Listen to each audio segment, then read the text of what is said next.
I see recording is in Yes, I process. can. We are recording. Good morning. Today is June 3rd, 2020, and this is our ninth in a series of calls for Medicaid behavioral health providers. These calls seek to provide verbal updates on our response to the COVID-19 state of emergency and associated guidance. My name is Dr. Alyssa Ward. I am the Behavioral Health Clinical Director at the Virginia Department of Medical Assistance Services. And we appreciate you being here with us today, again, for this WebEx event. Due to the large number of participants, as usual, everyone will be muted today except for our panelists. We will not be answering questions about service flexibilities or Medicaid policies in the Q&A section of this event today. We would like participants to take note that our host and panelists are going to be focusing on the facilitation and delivery of this important information and not multitasking to try to write to people individually. If you are having technical difficulties or you want to make comments, we welcome those in the Q&A function. The chat function has been disabled for this call. The Q&A function is preferable as it allows us to track and see which questions have received responses and allows us to more easily identify who is making the comment or having a technical difficulty. We always value your feedback and your questions, and those are best posed to us through our email addresses. Mental health questions can come to the enhanced bh@dmass.virginia.gov email box that you see on your screen. Arts questions can be submitted to the sud@dmass.virginia.gov address that you see likewise on your screen. It is always possible to listen to these calls telephonically. We do encourage participation on your computer, and we do have some slide content to share today. I am joined, as usual, by Dr. Cleopatra Booker, our Senior Program Advisor in Behavioral Health, Laura Reed, our host, our Manager of Behavioral Health Services, Ashley Harrell, our Senior Program Advisor for Arts, and present, though not speaking today, is Anna Shally, our Support Act Grant Manager. We are now 3 full months into this state of crisis related to COVID-19, but we would like to start the call today by acknowledging that the current pandemic is inextricably connected to a larger pandemic of racism in our communities, in our state, and in our nation. The events of the last week have demonstrated how these societal plagues are interwoven and how both deeply affect our work and our mission here at Medicaid. The work of responding to these crises is also a weight upon our behavioral health care system. And we are grateful for the commitment of the mental health and substance use providers who work with us to serve populations who have been made most vulnerable to COVID through a long history of trauma and injustice. We're grateful for the collaboration of everyone in the last 3 months, and there is clearly tremendous work that lies ahead as we seek to come together around our shared values and mission to address racial health disparities that affect our members. Our team at Medicaid is committed to that work and to centering racial equality and anti-racist action through not only our policies, but also through the relationships that we have that help bring those policies into programmatic action. 3 months into this experience, the status of COVID and the world's reaction brings all kinds of different questions and concerns each week from providers. And as I noted in our last call, this is especially true as we have entered this phase 1 of the governor's plan to reopen Virginia. We are also aware that with this opening comes a mix of experiences for providers and members, including hope that we are moving closer to our shared goals of defeating the coronavirus, and at the same time, anxiety about what these openings mean for services, for business models, for safety, and for member engagement. We also feel compelled to acknowledge today that in the mix of this reopening, we have large-scale public protests here in Virginia and across the nation, and the impact of these social gatherings on the spread of COVID-19 remains to be seen. We've continued these calls because we acknowledge that the coronavirus and societal responses continue to evolve at a very rapid pace. Each week, things change, and we've had a lot of big changes in the last intervening weeks since our call in May. So we seek to communicate as much as we can about our policies as they evolve to reflect both state and federal allowances. And we seek to provide you with as much guidance as we can based on empirical sources and trusted recommendations from science. So we'd like to start by referencing the 2 memos that DMAS has already released, providing guidance on these provider flexibilities available on the DMAS website, as well as the communication that was sent out by us through our Magellan BHSA email blast on Monday of this week that spoke to reopening and the impact on our flexibilities at this time. Our frequently asked questions for behavioral health services have been posted as well on our website, and we'll continue to update that document and review FAQs on these calls. And then those things become integrated into the document. Our DMAS team is working alongside other agencies and with our secretary's office to develop reopening guidance for behavioral health providers as we move into these phases. I personally would like to start today by thanking Margaret Steele at DBHDS, who has really spearheaded this effort and has shown just tremendous commitment to solving our statewide workforce challenges and bringing them to the fore during this very challenging time. We know that there are a lot of questions about group flexibilities impacted by the phases of reopening, and we will attend to that towards the end of this call. As we all move forward into this reopening, we really want to encourage the integration of health equity principles articulated very well by the Robert Wood Johnson Foundation and aligned with the goals of the COVID-19 Virginia Health Equity Work Group that is being run through VDH. I'm going to highlight some of those today. If we can, let's move forward in the slides.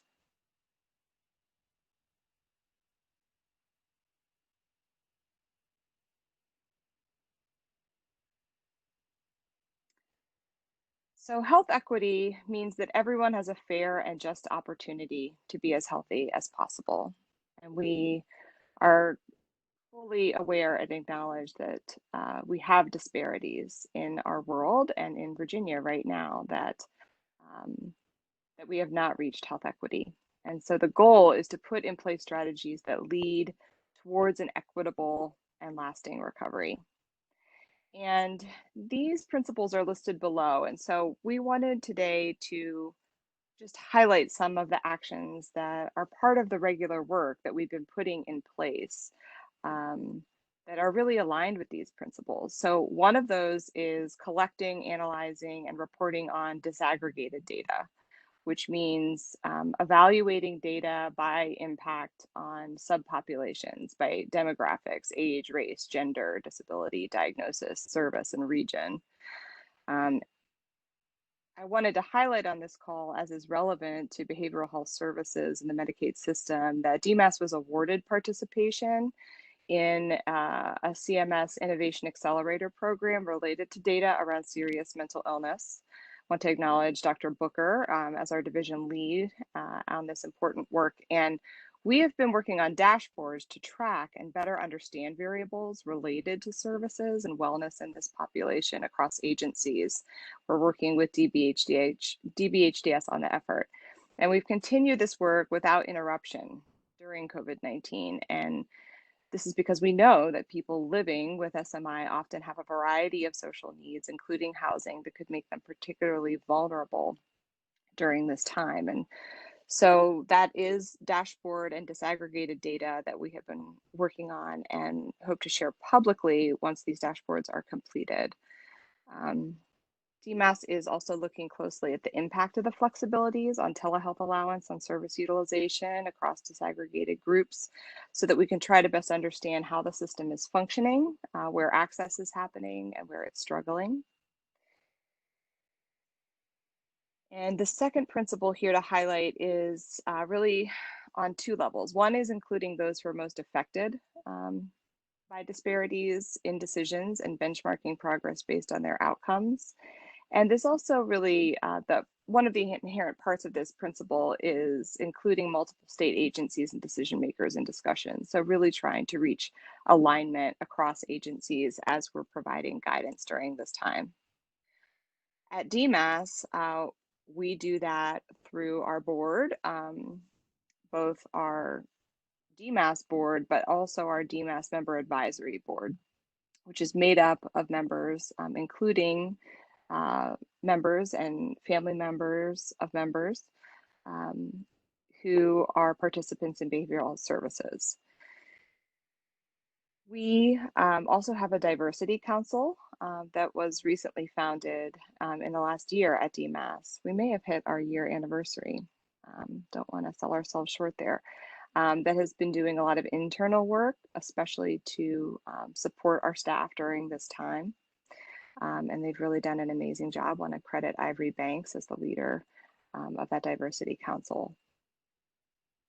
We also have an interest in driving racial equity work through our proposed enhancement process and think about how we can, as that process hopefully moves forward, how we can think about training around cultural humility, around historical trauma, around identification of trauma responses and racial trauma, particularly in the crisis aspects of that implementation, but throughout the implementation of enhanced services in our system. One of the other principles is in establishing teams dedicated to promoting equity and recovery, and we would like to find space within that enhancement project as well to create a team or work group or task force that kind of looks through this lens at the implementation and sees where we can be more targeted in our efforts to address disparity.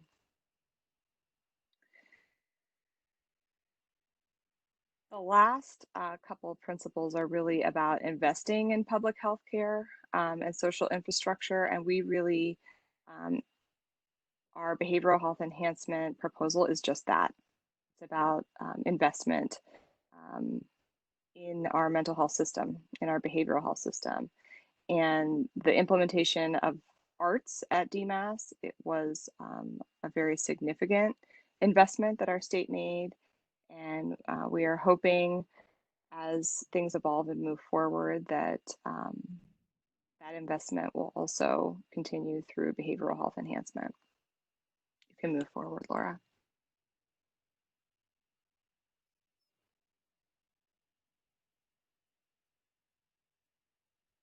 This slide is really statement and background of my initial comments. I'm going to pause here for just a moment. Let's move to the next slide.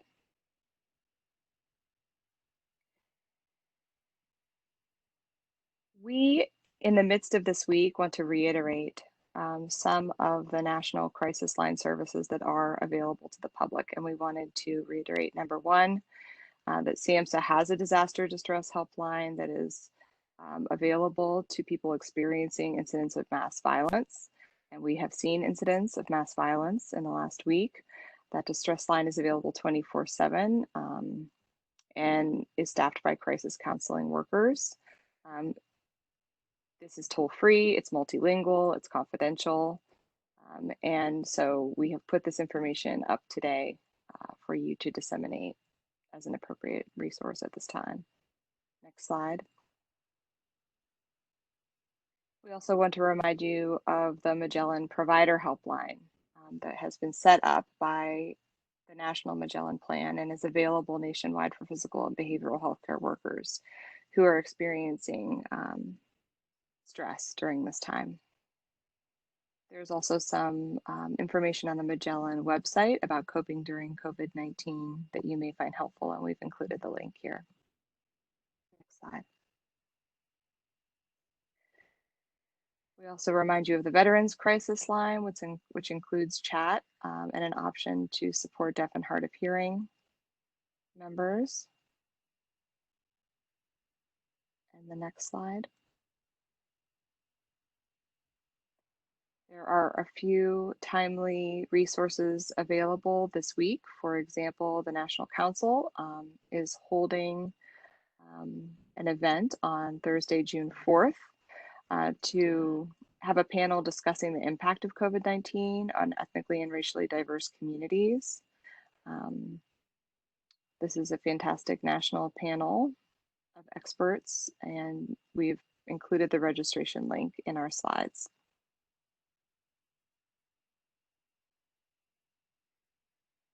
At DMAS, we have been rapidly moving to update and create a specialized behavioral health resource for members and providers that really focuses on resources in supporting staff and members around traumatic stress, community violence, and historical and race-based trauma.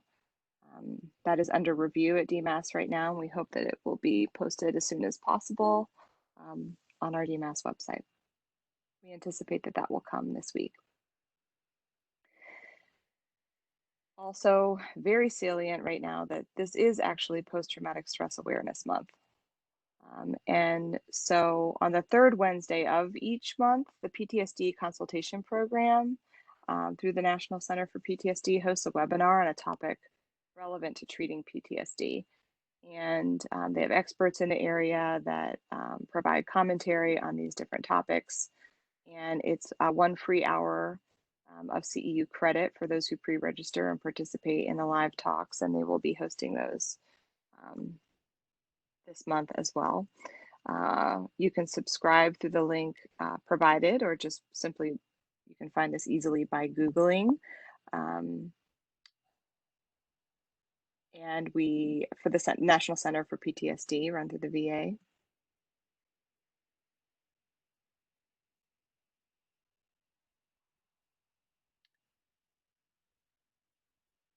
Some of the past topics of this call have included concurrent treatment of PTSD and substance use disorder using the evidence-based practice of prolonged exposure, dissociation, somatization, and other challenging presentations in PTSD, moral injury, and PTSD diagnostic challenges.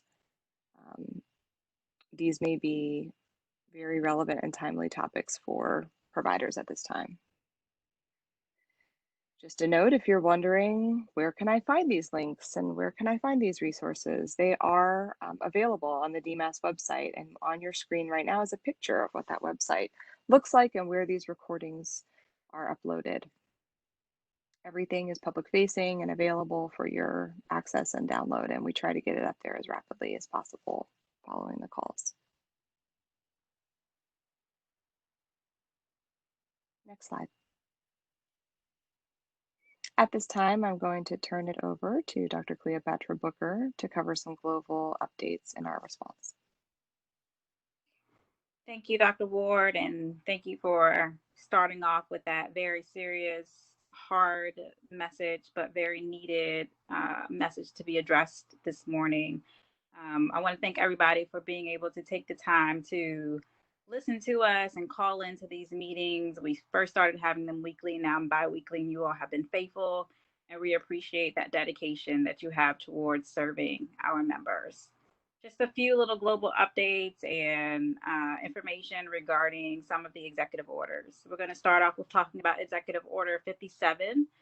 If you all recall, this was the executive order that made it clear that out-of-state behavioral health care professionals could receive reciprocity through going through the proper process. We wanted to highlight here that the Department of Health Professions has licensed 834 new behavioral health professionals since April, which is astonishing. Typically in an entire year, we have a little bit over 300 new licensed behavioral health professionals, but right now we have granted 800, and 34 temporary licenses for behavioral health in Virginia since Executive Order 57 was enacted.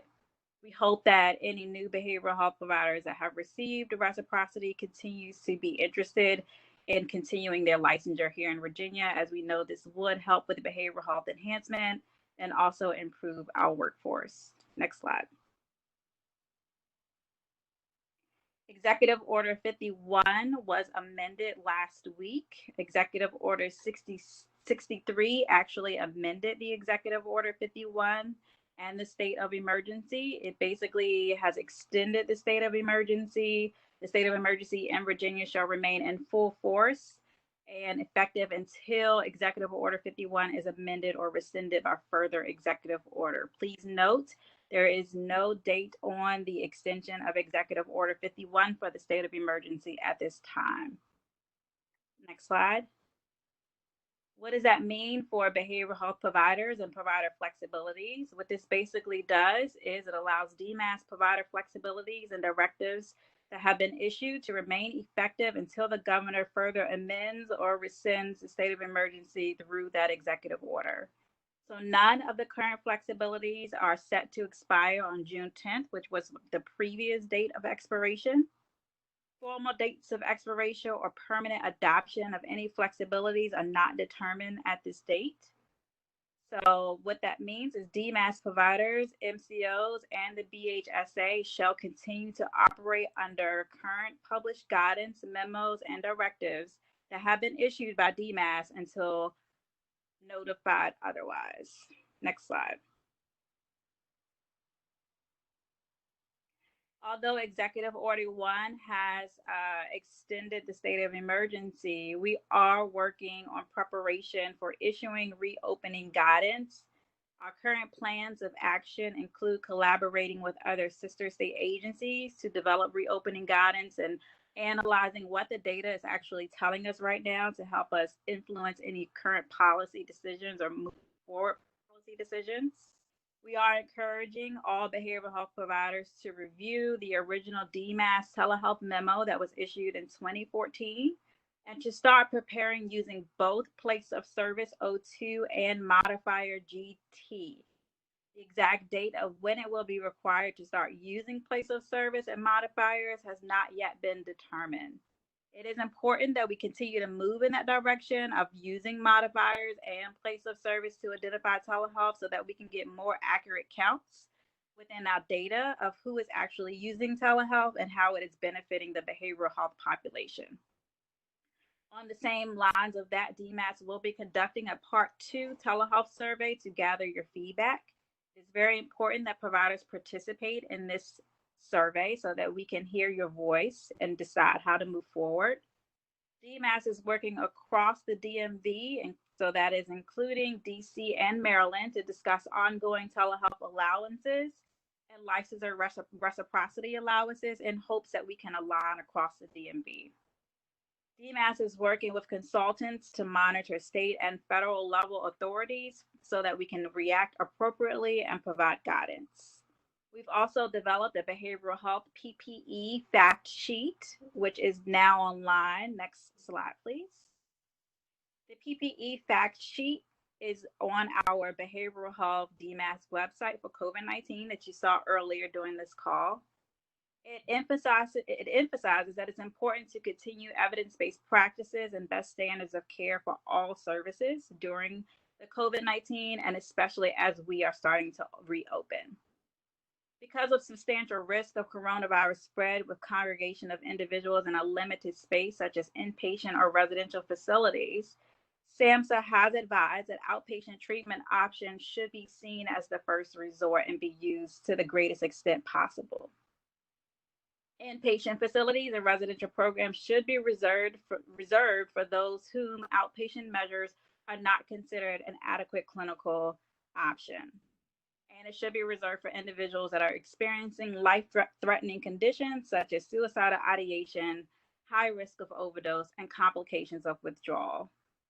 This is not a new idea to us within the behavioral health world. We're always making sure that individuals are in the least restrictive environment of care So this is along the same approach there, especially during this time, we have to be mindful of that approach.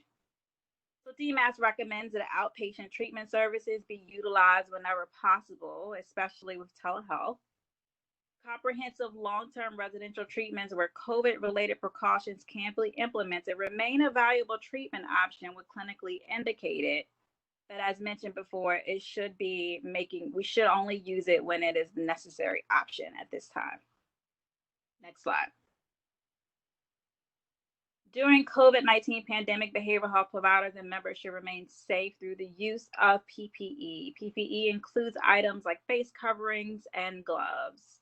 The OSHA provides following training guidance for the proper use of PPE. All of these things should be familiar with you at this point. There's no new information here, just kind of reminders that all PPE should be disposed of appropriately. It's important to clean and disinfect and maintain reusable equipment. We want to remind people that as people start to get comfortable operating in this state, individuals may be trying to reuse masks. Just please make sure that they are being cleaned and reused appropriately, or if it's not appropriate to reuse them, they should be disposed appropriately. Next slide. Here are some PPE resources for individuals to go to and look at if you need more information at a later date or time. Next slide. Some tips for resuming face-to-face contact for one-to-one interventions. We wanted to go over a little bit of tips for you because we understand that there may be some offices that are starting to reopen at this time due to the phased approach. If you are reopening for one-to-one interventions, please make sure that your company is developing appropriate educational materials and have a plan for disseminating those. All individuals should be screened for COVID-19 symptoms. Basically, when in doubt, you should screen everyone. Identify an area that offers social distancing and privacy for screening, just in case someone does come up with a temperature or you need to have a private conversation with them. It would be a lot easier to have that conversation if the screening happened in a private setting. These are some 3 standards of COVID-19 screening questions that you can start to incorporate as you start to screen individuals that may be coming into an office setting, or if you're going into someone's home and you also want to screen them as well, as you may be offering community-based services. Next slide. Additional tips for resuming face-to-face contact includes consider the frequency of engagement with using in-person meetings. Is it appropriate for them to be an in-person meeting or therapy session, or can you do other alternative methods? Of course, this needs to be evaluated on a case-by-case basis. Same thing that you've been doing with telehealth. Members and providers should be reminded of the importance of hand hygiene and of not touching their faces when visiting providers or in a person's home. Please require that all members and staff and visitors that are within a facility wear masks, especially while in common areas. So, for example, within residential settings, if you are still allowing individuals to meet in common areas, they should be wearing masks to protect themselves. If masks are unavailable due to PPE shortages, you can require patients, staff, and visitors to wear cloth face coverings as well. Please make sure that you think about increasing the availability of alcohol-based hand rubs, reinforce strong hand hygiene practices, tissues, no-touch receptacles for disposal, face masks at healthcare facility entrances, waiting rooms, resident check-ins, etc. Ensure all members know how to use PPE equipment appropriately. If you are going into the community to address a crisis, or you may be providing a community-based service and going into individuals' homes, providers should think about refraining from individuals' bedrooms. Bedrooms are areas where grooming, undressing, and dressing can occur and can be a highly contagious environment. Next slide.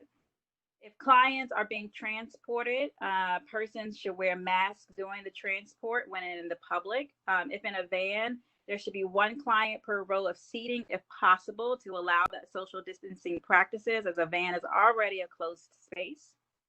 The patient should remain at least 6 feet distant from other patients and staff. If patient care necessitates staff being closer than 6 feet, it is very, very important that they use PPE as a harm reduction measure. Providers should think about developing infectious disease preparedness and response plans if you do not already have one, and establish a protocol for heightened cleaning and sanitizing all areas of your facilities. And when we say heightened cleaning, if you think about when you go to a doctor's office, they typically will wipe down everything before they see another client, including the seats. And so you may want to think about putting some of those things in practice as well. Every time somebody sits down, you wipe it down. Every time somebody touches a doorknob, you wipe it down, and so forth. Heightened sanitizing. Anytime somebody goes into a bathroom, you may need somebody to monitor that area to make sure that it stays clean. Review and revise how your staff will be interacting with vendors, emergency services personnel, transportation providers, non-healthcare providers, and so forth, and make sure that the necessary actions are taken to prevent any potential transmission. Community providers should also refrain from not just the bedrooms, but also the bathrooms and kitchens. Bathrooms and kitchens are high traffic areas and should be considered hot spots and avoided if possible. As you start to reopen buildings, facilities, and offices, providers should deliver and post very clear communications and signages. There is some free print signages materials and print-only materials that have been developed by CDC. The link is here. We encourage you to download any of those materials as you see fit and post them where necessary. Next slide.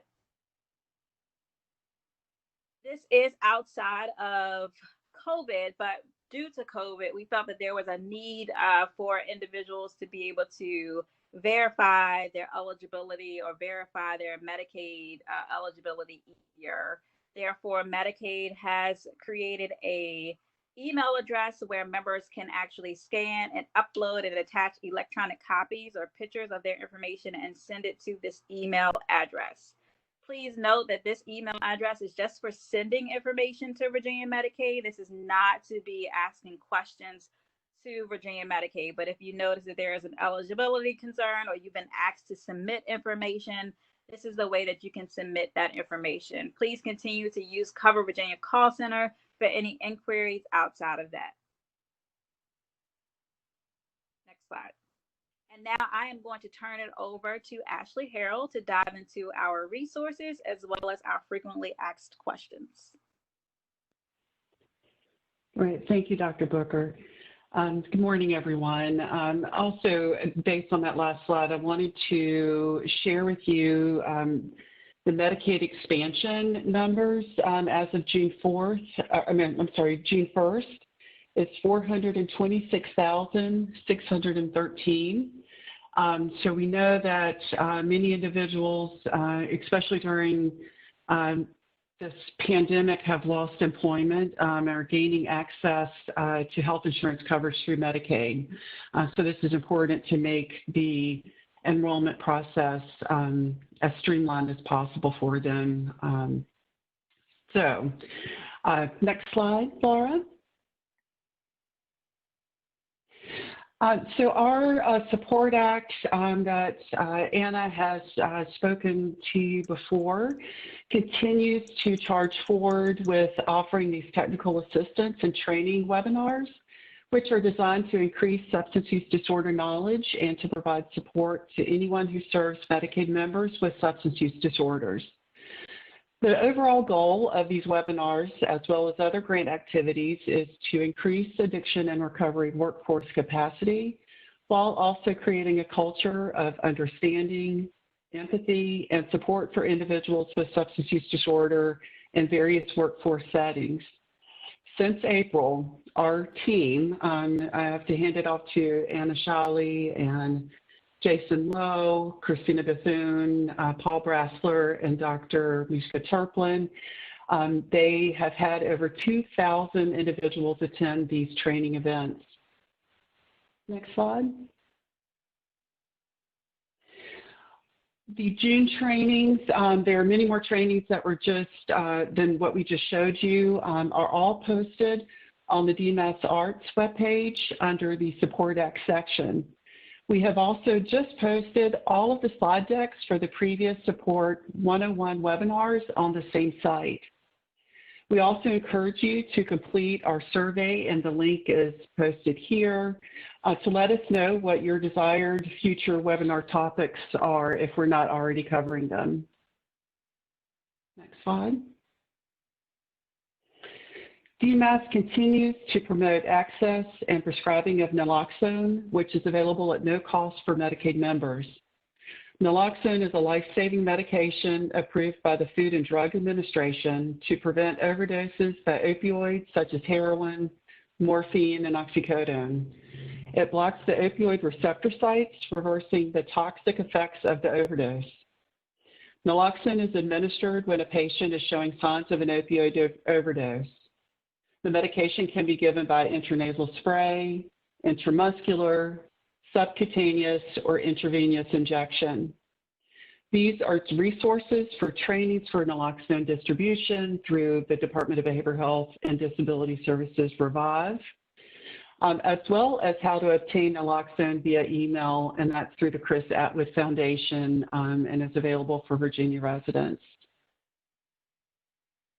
Next slide. The next couple slides are going to provide you with several trainings.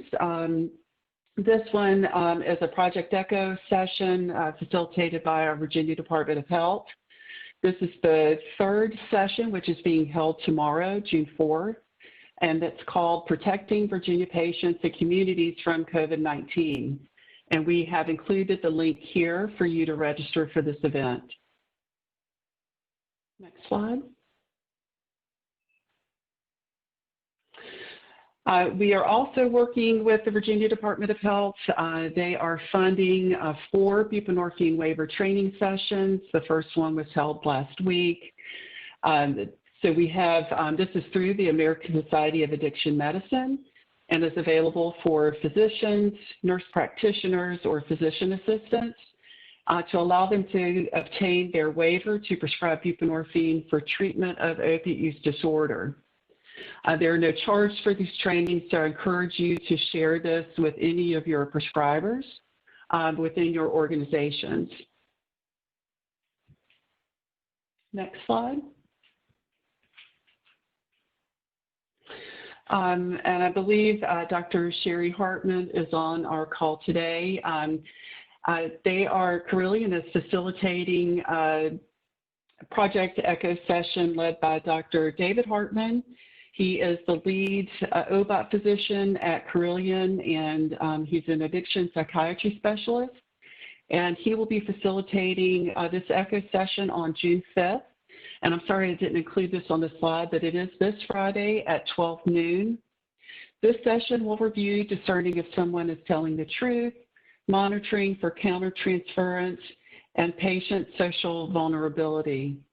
If you have attended the Carilion's ECHO session before, you should have received an email from Gabe Anderson.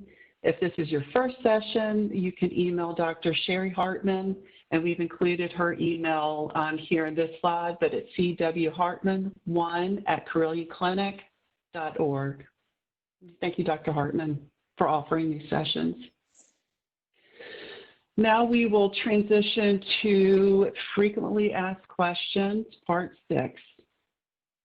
So question 1 out of 2, when is it appropriate for me to bill the originating site fee, which is the Q3014? And this response is actually based from our 2014 DMAS memorandum that defines telemedicine as the real-time or near real-time two-way transfer of medical data and information using an interactive audiovisual connection for the purposes of medical diagnosis and treatment.